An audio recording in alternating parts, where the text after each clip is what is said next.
係咪其實係點樣？其實細個讀書，我一路都成績唔係太好嘅，咁就但係對 design 呢一科就好有興趣，所以就算好似逃個學啊、走堂係啊，係點樣？之前中學嗰陣時細個就好曳啦，成日都唔返學堂，甚至試過曠課去走咗去玩咁樣。係啊，所以其實激到爹哋好嬲嘅，但係佢都對我好好啦。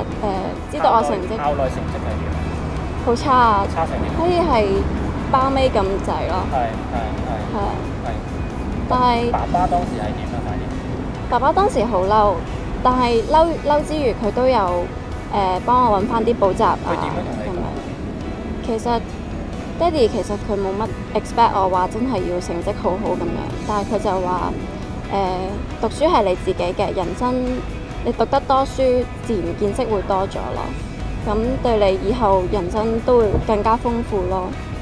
同埋爹哋覺得即係讀多啲書，但係就算成績唔 OK 都 OK，即係都可以接受嘅。佢係想我哋後生，即係佢有能力負擔我哋學費啊嗰啲嘅時候，咁我哋就俾心機讀書讀多啲，唔好嘥咗佢一番嘅苦心咯。